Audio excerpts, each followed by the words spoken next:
somos. Há algumas semanas eu fui apresentada a um vídeo do quadrinista Mark Greeley, em que ele dá 10 dicas sobre storytelling, ou a arte de contar histórias. Eu deixei o link do vídeo original na descrição, eu recomendo que você assista, se você sabe inglês, porque o vídeo é em inglês. Se você entende, assista o vídeo original. Além de traduzir as dicas, eu quis acrescentar algumas coisas e fazer um conteúdo mais voltado para a escrita de livros, não de histórias em quadrinho, como o Mark Greeley fez. Então tá, vamos às dicas. Dica número 1. Não conte, mostre. Não diga como é a personalidade de um personagem, nem a história dele. Mostre isso a partir das ações e reações desse personagem, ou então nos diálogos e nas escolhas dele. Tem uma frase do escritor Júlio Cortázar que diz alguma coisa nesse sentido. Sempre me irritam as narrativas onde os personagens têm de ficar como que à margem, enquanto o narrador explica por sua conta detalhes ou passagens de uma situação a outra.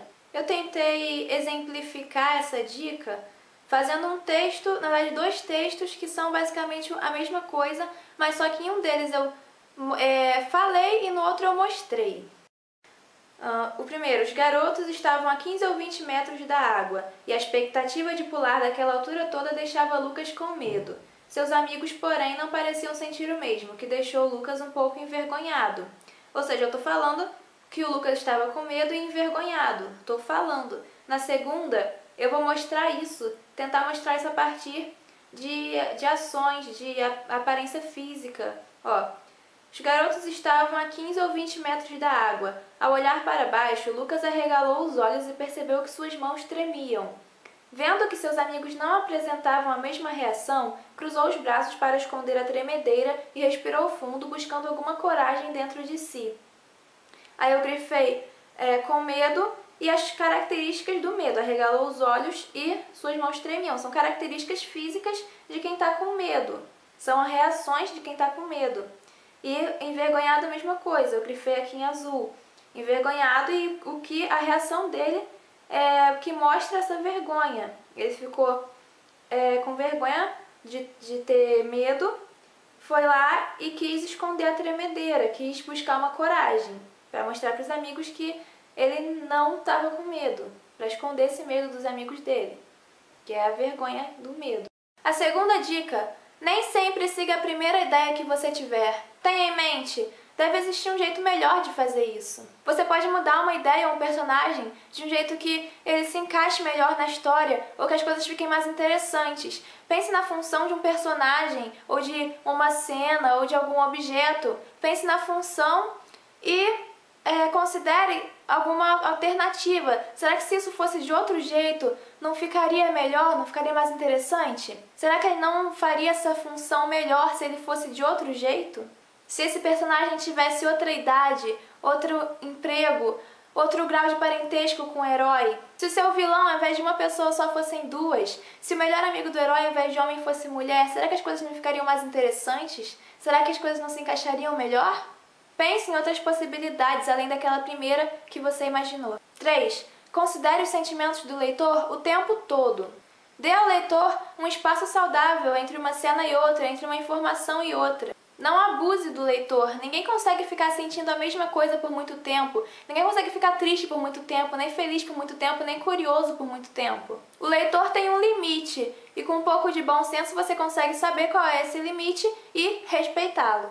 4. Dê a cada personagem o seu jeito específico de falar. Isso vai tornar a história mais realista e os personagens mais humanos e, como humanos, mais diferenciados. Eu, particularmente, acho que isso é mais fácil de se fazer em um texto em inglês, porque a diferença fonética entre a palavra escrita e a palavra falada é menor em inglês do que em português. Isso torna a escrita em inglês mais versátil, mais fácil de se encaixar em diferentes tipos de fala. Mas isso é só a questão fonética, porque dar um jeito específico de falar para os seus personagens também tem a ver com a questão do vocabulário, e isso tanto faz em português e em inglês, é a mesma dificuldade. 5. As coisas não podem simplesmente acontecer, elas têm que acontecer de um jeito interessante. Se o herói tem que entrar numa loja, comprar uma coisa e sair, isso não vai ser interessante. Mas agora, se o vendedor da loja for um figurão que fizer toda uma cena, que acabar desafiando de algum modo o herói, dando um jeito alternativo dele conseguir aquele objeto que ele tem que comprar, será que as coisas não ficam melhores, mais interessantes, mais cativantes? É isso, as coisas não têm que simplesmente acontecer, elas têm que acontecer de um jeito divertido ou emocionante, um jeito interessante. 6. Tente descobrir qual será o final da história antes de começar a escrevê-la, para evitar ficar preso em situações que parecem não levar a lugar nenhum. Porque quando você já sabe o final da história, você pode escrever o meio de um modo que os acontecimentos todos possam convergir para aquele final. 7. Pense no que o leitor está esperando e faça uma coisa diferente. Isso é uma coisa que o George R.R. Martin já disse e fez muito bem. Surpreenda o leitor, quebre as suas expectativas. Se você vir que os acontecimentos da história estão levando a uma situação previsível, pense qual seria outra alternativa. O que eu poderia fazer de oposto? Em As Crônicas de Gelo e Fogo, o Martin viu que o Ned estava conseguindo realizar seus objetivos, estava conseguindo mostrar a verdade por trás da morte do Jon Arryn, mostrar a verdade por trás dos Lannister. Tudo aquilo que ele tanto se esforçou para conseguir. Só que aí o Martin mata o Ned. Aí depois o primogênito do Ned, Robb, vai lá, reúne um exército para vingar o pai, tá quase conseguindo sucesso, tá vencendo todas as lutas, e o Martin vai lá e mata o Robb. O Mark Crilley, no vídeo dele, ele deu o exemplo de uma personagem que ela era muito forte, que ela era sempre durona. De repente, em uma cena, ela desaba em lágrimas. É uma coisa que ninguém esperava, que ninguém nunca tinha visto acontecer com aquela personagem. Ninguém esperaria que aquilo fosse acontecer. 8. Cuidado com o protagonista passivo. O protagonista, o herói, é aquele que deve fazer as escolhas importantes, que façam o rumo da história acontecer. Eles têm que impulsionar a história e não ser impulsionados pela história. No meu vídeo de arquétipos, eu falei um pouco mais sobre as funções do protagonista, então se você ainda não assistiu, clique no link e veja. 9. Dê aos leitores as informações logo antes deles precisarem.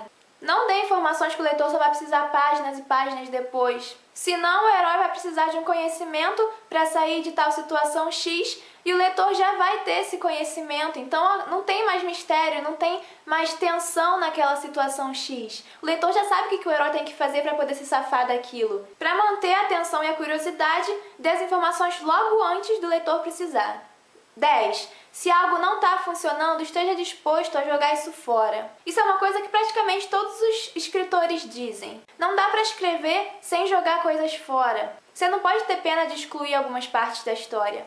O trabalho do escritor é escrever muito e eliminar mais ainda. Isso parece ruim, mas quando você vai ver o resultado final, você vê que valeu a pena tirar aquela cena que realmente não estava se encaixando, ou aquele personagem que você gostava muito dele, mas ele não se encaixava em nenhum lugar. Você vai ver que vai valer a pena cortar essas coisas. Essas foram as dicas. Se você gostou do vídeo, dê um like, se inscreva no canal e curta a página no Facebook. Até a próxima!